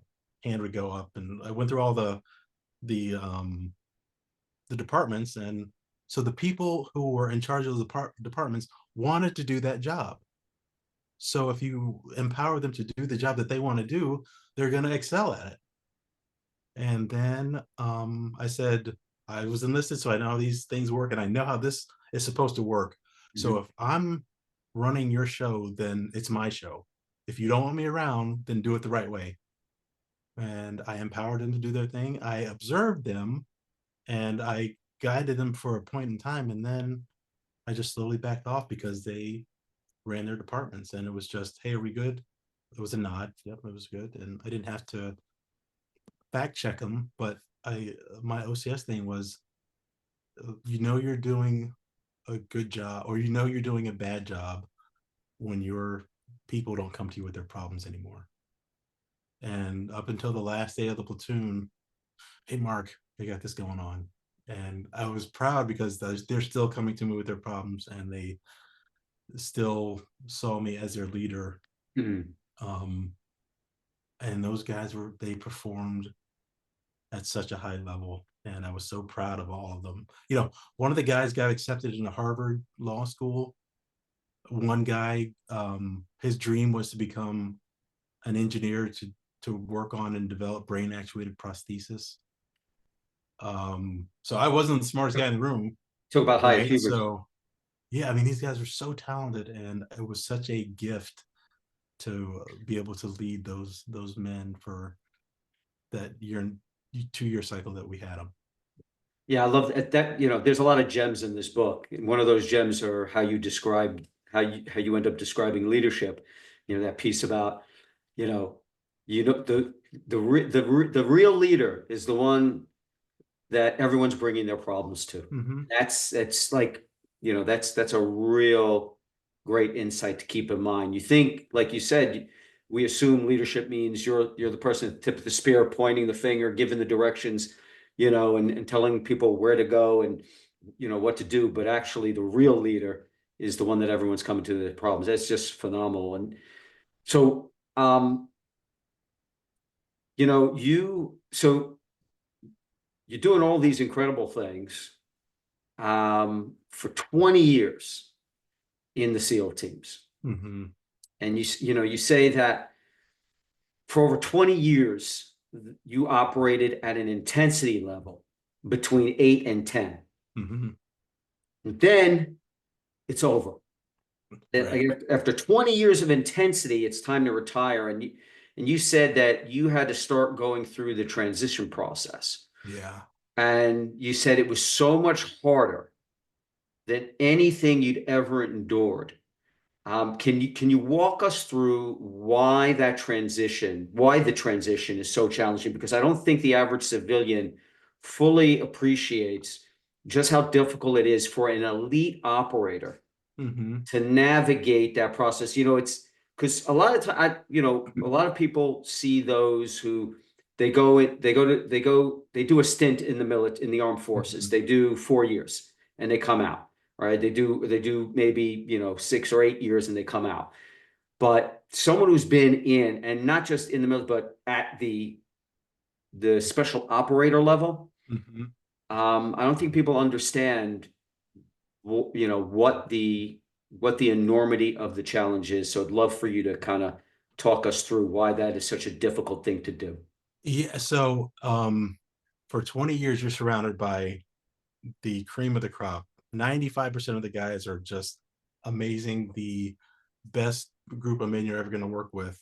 And you're in that environment and growing in that environment and constantly testing yourself, but you have so much support, right? The special operations is heavily supported, and you get used to doing everything at an elite level with a high performance team, and Mhm. you're constantly getting challenged, right? And all of a sudden, Mark Greene, Navy SEAL on Friday, and at 1600 is the end of the day, and I retire and I wake up as Mark Greene the next day. Only thing I'm shooting from now on are emails, right? Right. And I knew that I would never be able to recreate that locker room ever again. It's just not possible to recreate it. And the hardest thing for me was, and this is not a knock on the teams at all, it's just when, if I were to go back, I would be tolerated but not welcome anymore. Not because I'm not a SEAL anymore. If I run into the guys and, hey Patty, Mikey, what are you guys doing? It's like, hey, we can sit down and have a beer, but we're still in this churn and we're still in it. So it's great to see you, but Right. you're not in that environment anymore. All of a sudden you're isolated for the first time, and it's sudden. It's a sudden isolation. Like I said, Friday, cool guy, team guy. Saturday, just Mark, father of four, and you're just like, what am I good at? What languages do they speak out here? Where's my support system? You don't have any of that anymore, and you're just floundering because you don't know what you're good at, and you didn't do a good job of marketing yourself, because it is anti special operations to market yourself and network in that way. You network within the community, and you always have that brotherhood or network to go back to, but that network is vastly different from the network you're going into, because throughout this 20 years everybody spoke the same language. You were all striving towards the same goal at 100 miles an hour, and then all of a sudden you are out there on your own, and you're like, what am I even good at? I don't know anybody. What job am I gonna, where do I want to, and you're just stuck with all these questions, because even though you're preparing to get out, you're not prepared Mhm. for what the real world looks like now. And you're just a visitor, because you haven't been here for, you haven't been in the real world for decades. So now you're just a visitor. You're Wow. tolerated but not welcome in your old community, and you're just like, this sucks, you know. And Mhm. I just had this wonderful experience with Bill in New York City, and he and I met. He's from LA, Mhm. and we went to a fundraiser, and I met this gentleman, and it's like, oh man, you should meet Bill. And I was like, okay, I'll meet Bill. And he and I talked, we hit it off right away. And he just really asked me out of the blue, he said, hey, so Mark, you were a SEAL for 20 years, and you were enlisted, and then you became an officer, you have an MBA, how do you feel about retiring? And because I didn't have a filter and I didn't think about it, I just blurred out, I was like, I'm terrified. I was like, I have no idea what I'm doing. I don't know what I'm good at, and I'm just scared. And he looked at me like, no, absolutely not. We're not going to let this happen. So he gave me his business card, and he said, I'll fly out to LA. You'll meet with my staff, and we're just going to figure life out for you. And the twinge of anger popped up. I was like, why? Why would you, as a stranger, do something that nice for me? Right. And then I was like, okay, stop. Take a deep breath, say thank you, and there's no reason to be angry. And he and I parted ways, Mhm. and there were no there were no prospects really here. I was applying for the FBI, but that was a long process, and I kept looking at this business card. So finally, I pick it up and give him a call and say, "Hey, Bill, I'm gonna take you up on your offer." And he said, "Great, I can't wait to have you out." So he gave me the itinerary. I flew out on a Sunday, flew back out on Friday, and he was just true to his word. So he runs a company, and he said by Wednesday, he said, Mark, you have a job if you need it. I would be doing you a disservice by putting you behind a computer all day and looking at Excel spreadsheets. Mhm. He's like, but if you want the job, it's yours. And then he said, but I'm going to USC tomorrow. You want to go? And I was like, USC? And he's like, yeah, Reggie Bush. And I was like, yeah. And so we go on campus, and I did not know that he said, he was thinking, he's like, he won't fit in here, Mhm. but my God, he would fit in great at USC. So I went in, and um, and he was right. I fell in love with the place right away. And it was graduation week, Mhm. and we get out of the car, we take two steps out of the car, kids are crashing everywhere. It's graduation, it's chaos, right? Yep. And I said, Bill, this would be such a great place to work. He didn't say anything. I didn't say anything. Finished the tour, flew back home the next day. Mm-hmm. And he said, Mark, everything we talked about 2 weeks ago, forget it. I got you 4 interviews at USC. And I'm shocked. I was like, well, what am I interviewing for? He's like, oh, don't worry about it. Just don't suck. And he hung up the phone. So I buy a USC tie and get a suit and fly out to LA and have 4 interviews. And Al, the guy who ended up hiring me, Mm-hmm. said, hey, come on back after you're done. I need to talk to you real quick. So I said, yeah, okay, Al, because I wasn't going to move to LA. Family was in Virginia. I Mm-hmm. was just practicing on interviewing. And I was like, yeah, whatever, that's fine. So he said, what's it going to take to get you out at USC? And all of a sudden, I'm like, holy crap, this is a job offer. And I don't even know what I'm worth. Right. So I threw out a number that I thought was astronomical. And he said, yeah, okay, that's great. I'm like, shit, I didn't even think about that. So then I Right. go through all these excuses like, oh, my wife at the time, she's in this field, Mm-hmm. and I didn't research. He's like, oh, well, he called up USC Medical Center. I'm like, oh, strike two. And he called and said, hey, I got a guy I want to hire. Do you have a position at USC Medical Center for his wife? And they're like, yeah, no problem. I'm like, okay. And then I said, well, I have got 3 kids. The school's out here, or I don't know where to even go. Picks up the phone again and said, hey, I got a guy I want to hire. Do you have these 3 scholarships at this private school for a year until he figures life out here?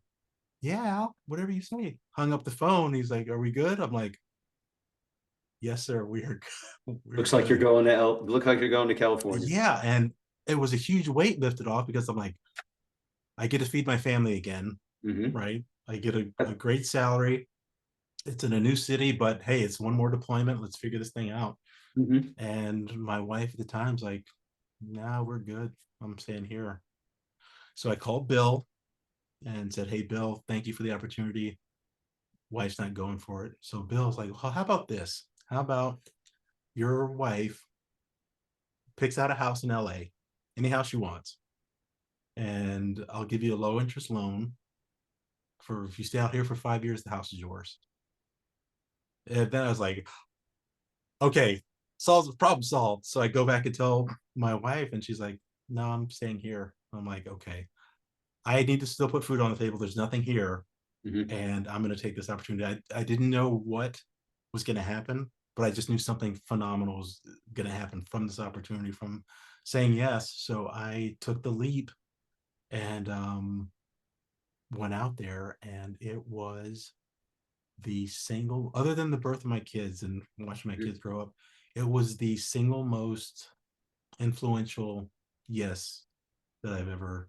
I mean, so many great opportunities came from working there because it's called the University of Spoiled Children Ah, for a reason, right? USC. But yeah, but their whole thing is, hey, you're a Trojan now. Let's get this figured out for you.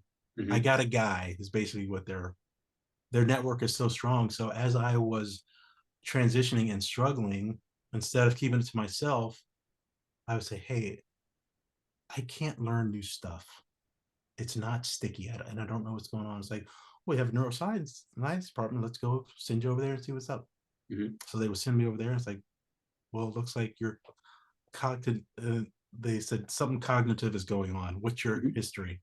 And then I said I was a SEAL and all this stuff. And they said, oh, you have wave propagated traumatic brain injuries. Mm-hmm. And then from that, they said, well, here's our solutions for this.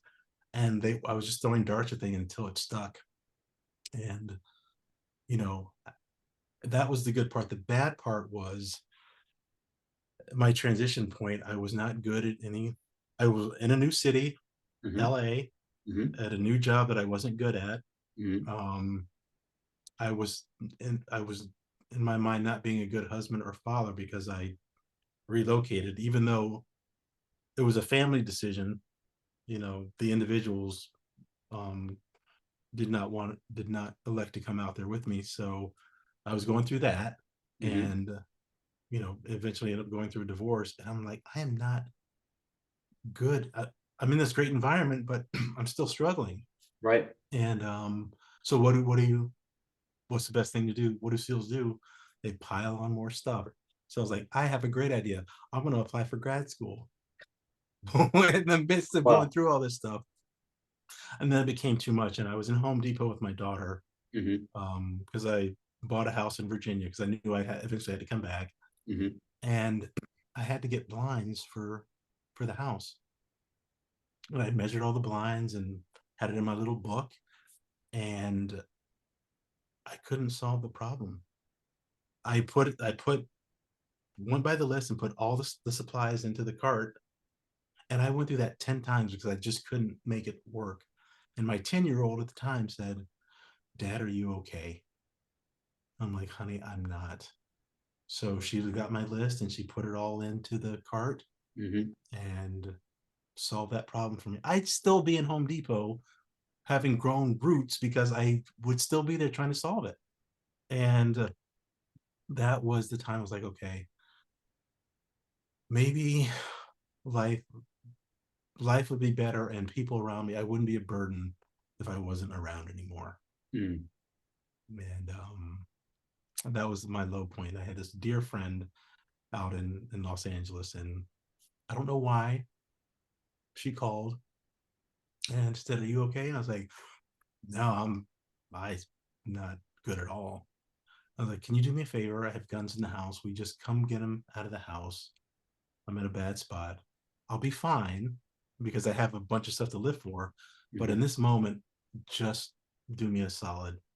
And she lived 30 minutes away. So I got out of the house, locked the door, and went on a 30-minute walk. And as soon as I was coming back, she was getting there and just gave me a hug and said, we all care about you around here and we want you to be here and you're going to be fine. Because unfortunately, she had had an attempt as well. So she knew exactly where I was. And she's like, we all love you around here. We care about you and you're valuable.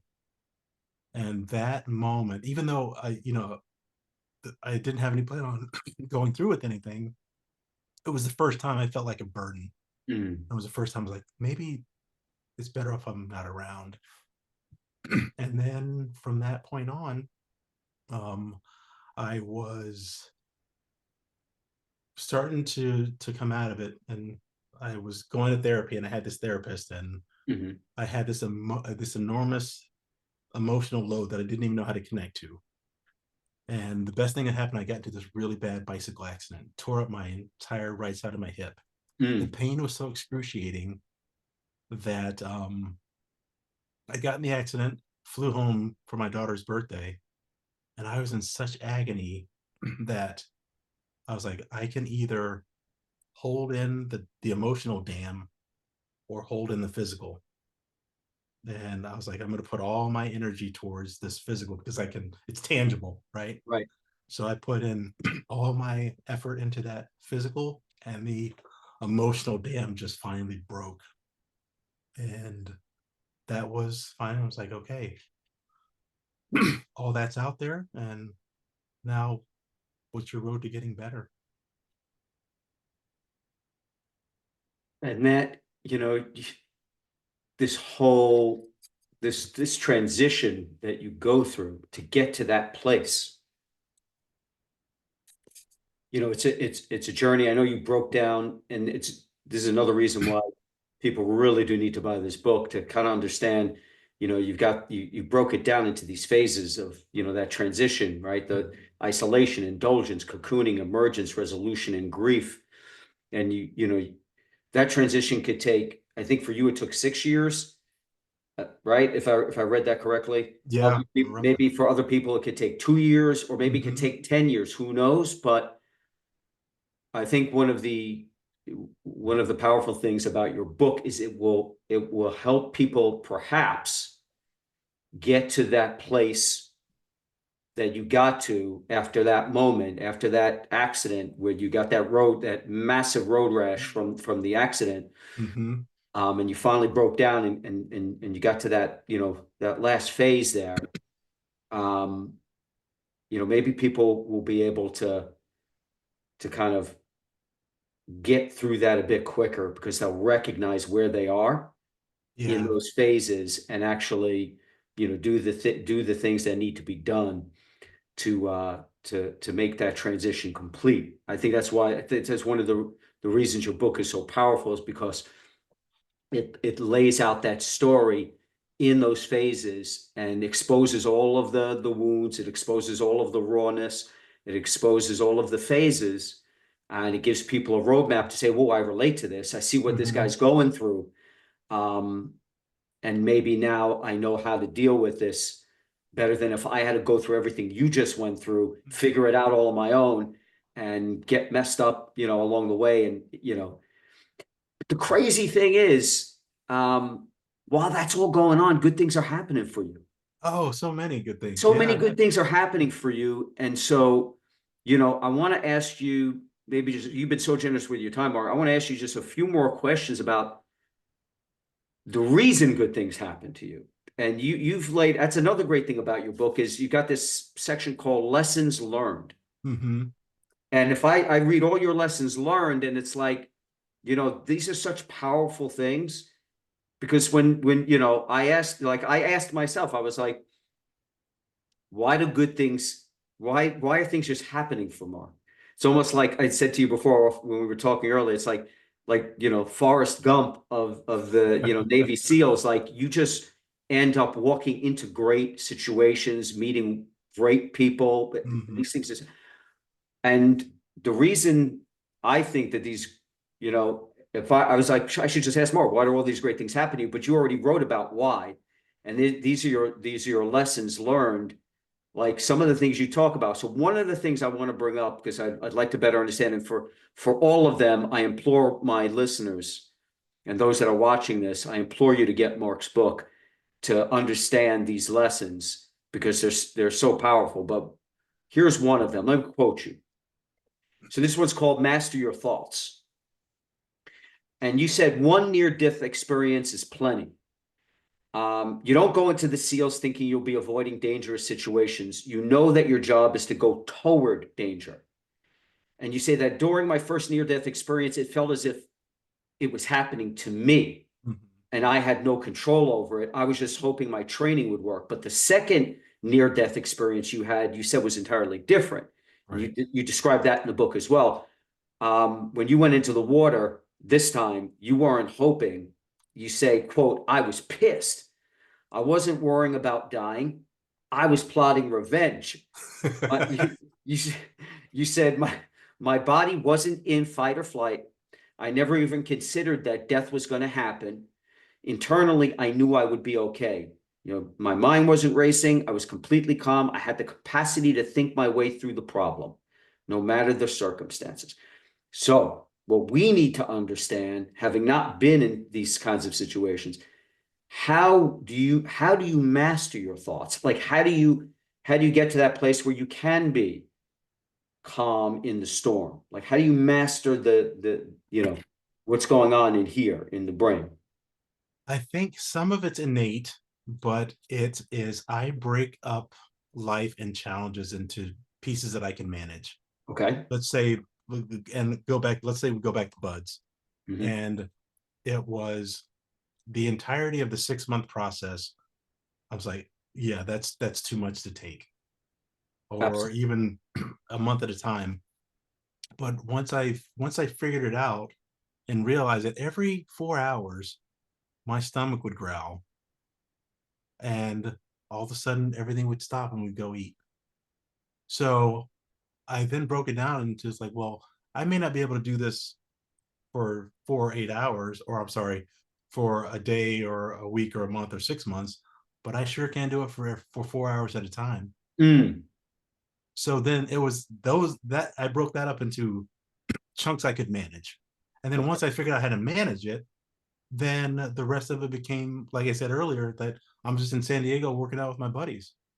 And the second part of that was the sniper school experience Mhm. really just changed your mindset, because you have to be calm. You have Mm. to take in the environment as it is in its entirety, and then break it out into chunks that you can manage.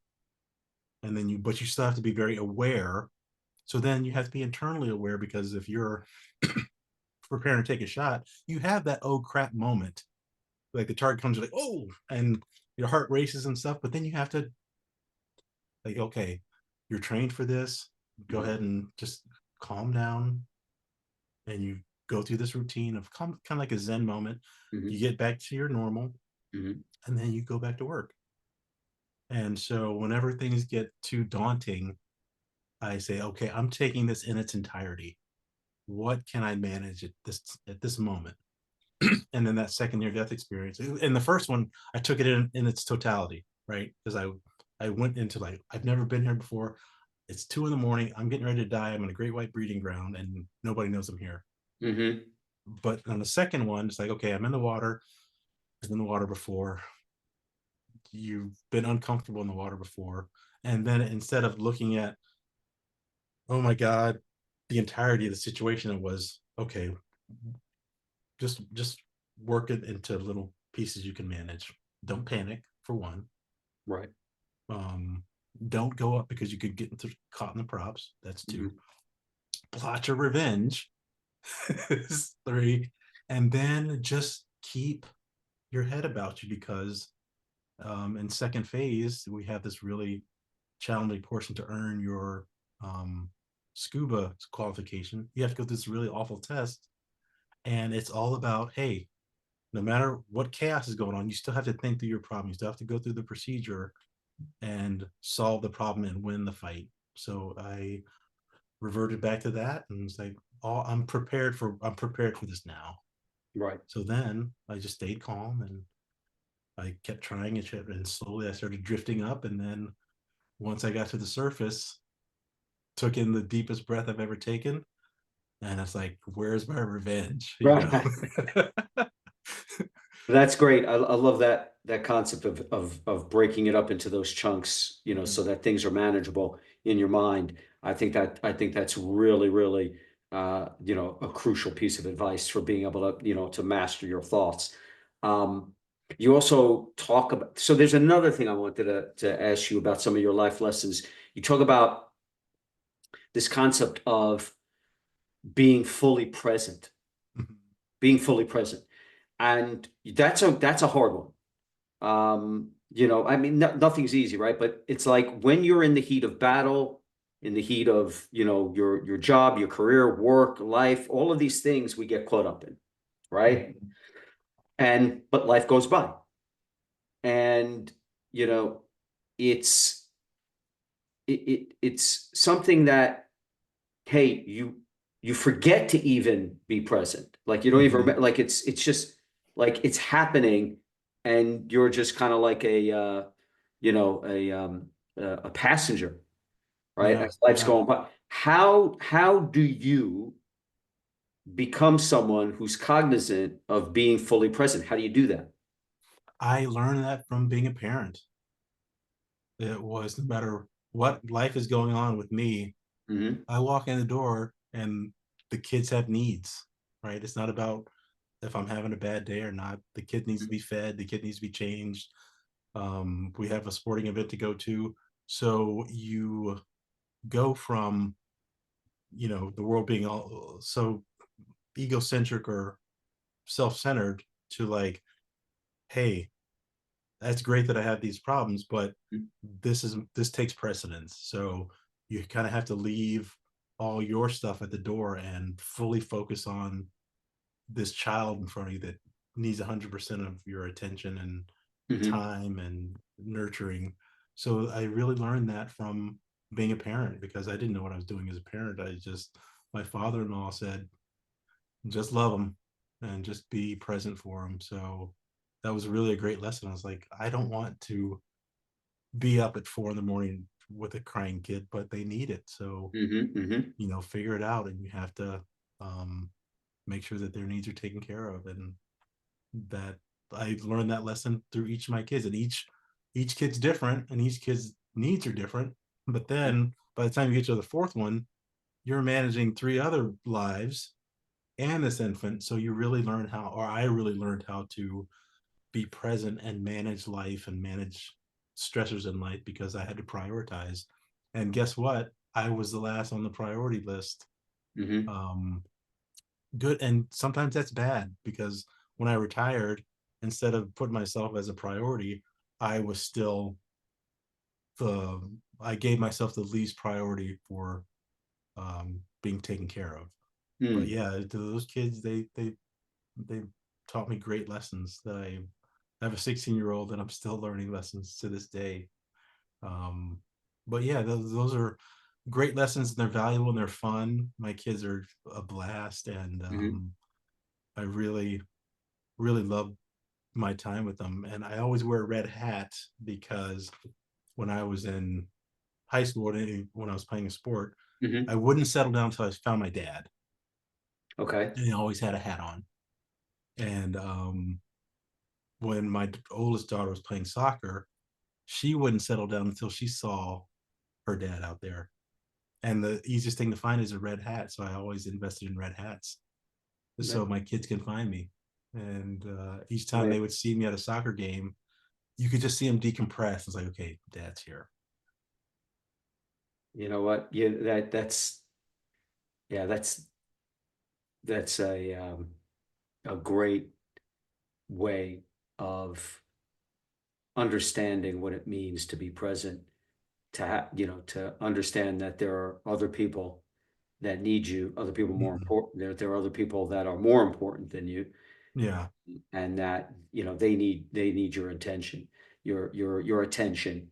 And I know you said that your words, your actions, and your presence have an impact on these people, and so you need to be intentional with that impact because it has that ripple effect. Those are your words, not mine. Hmm. They're powerful words in the book. And you also talk about, again, when it comes to these lessons.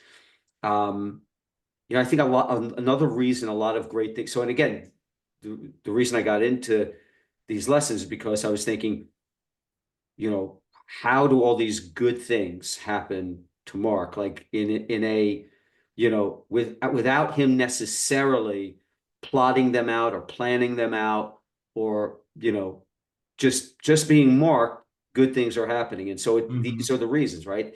You also talk about talk to strangers. Now, Uh-huh. I thought we're not supposed to talk to strangers, but clearly, clearly when you talk to strangers, good things happen. At least that's the way it seems from your story.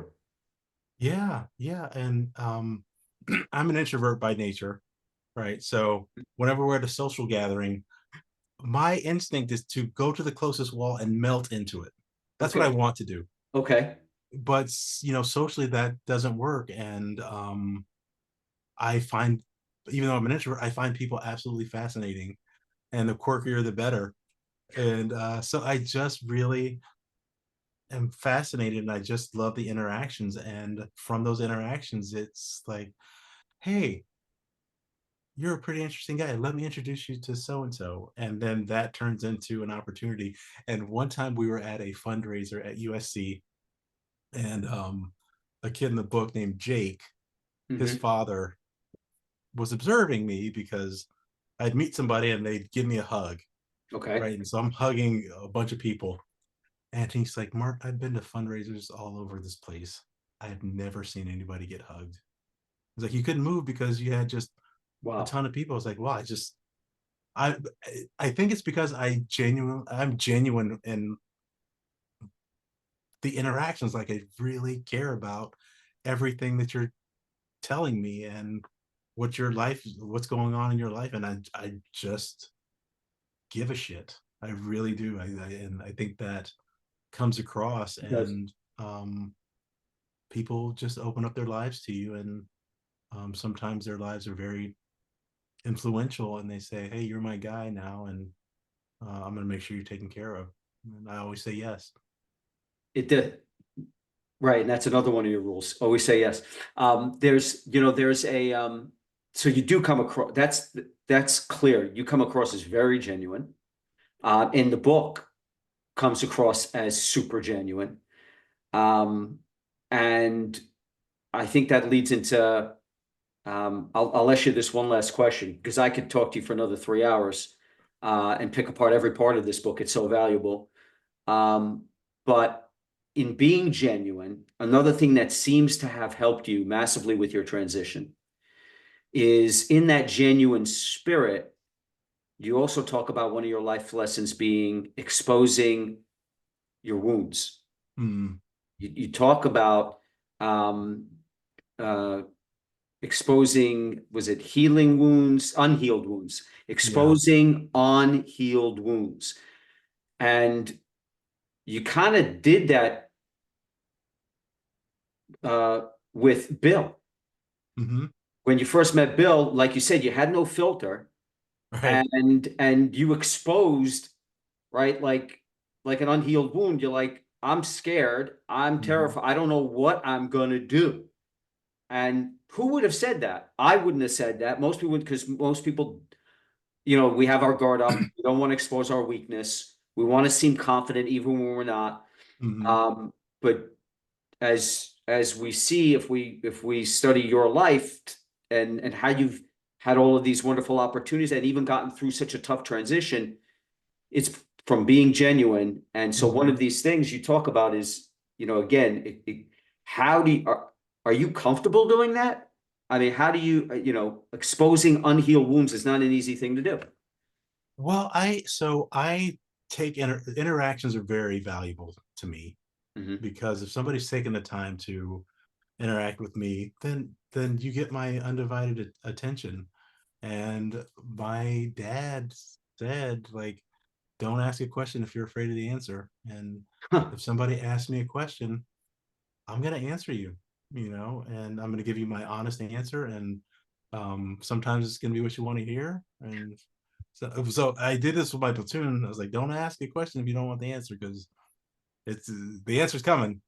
Right. But that it's reciprocal. When I would ask the guys I was leading, because I worked for them in my Hmm. mind, I would ask for feedback and they'd give it to me.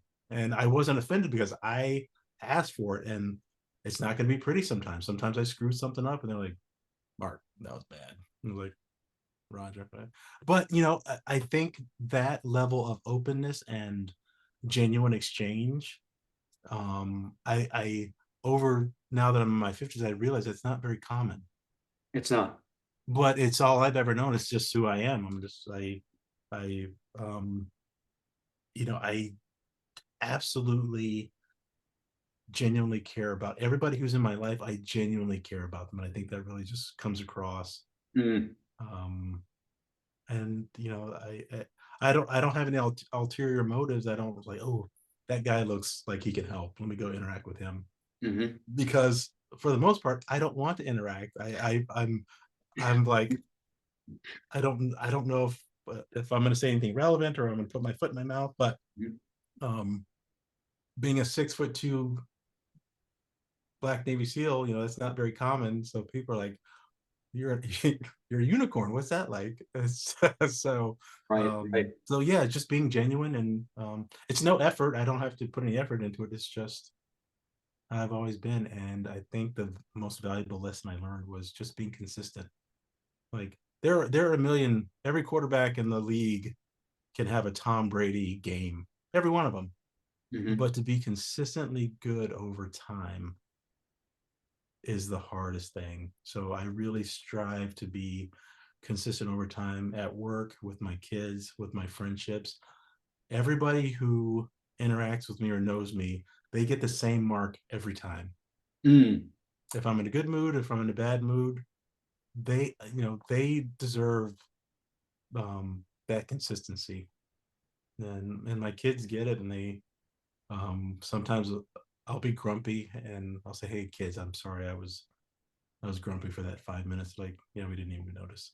And, because they know that I wake up in a good mood, and I'm ready to I'm available to the people in my life, because the people who are most influential, they were so kind with their time. And that's a way for me to give back and just show kindness with your time, and make time for people, because at the end of the day, those interactions are the most important. You know, I've Hmm. never achieved anything by myself worthwhile.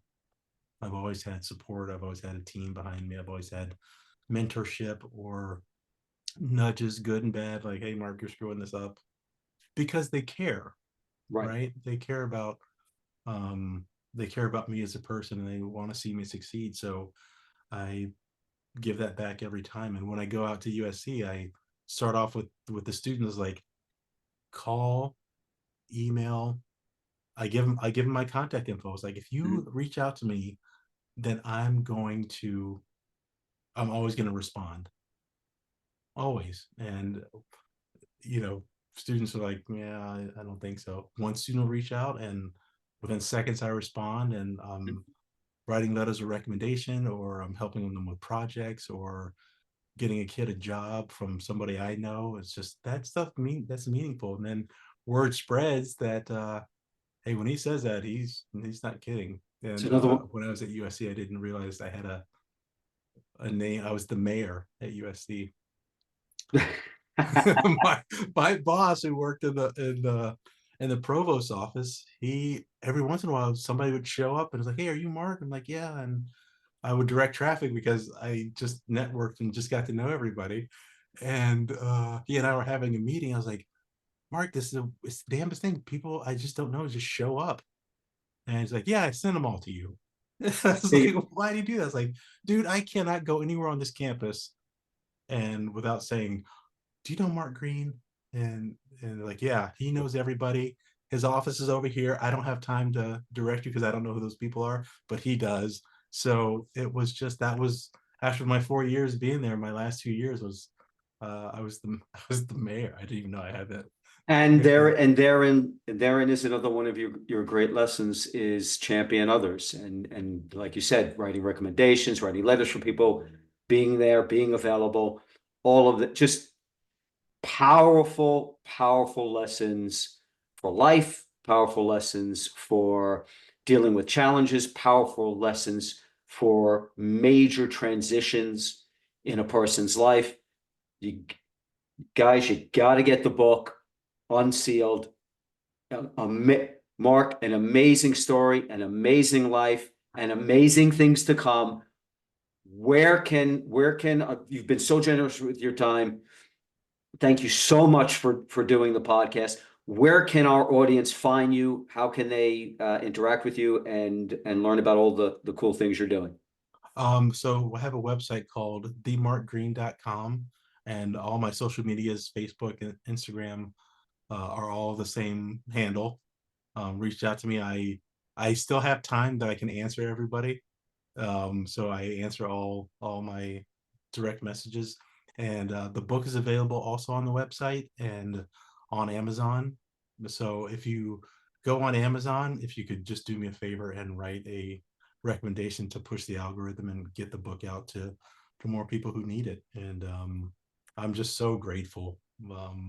I Going into this, I never thought I'd be a best-selling author. So every sale or every um review is gold, and I did a podcast with Jack Carr, and it's like, Mhm. he's like, you're never gonna know who you reach out there, and That's right. they pick up your book, and you could save a life. You just never know.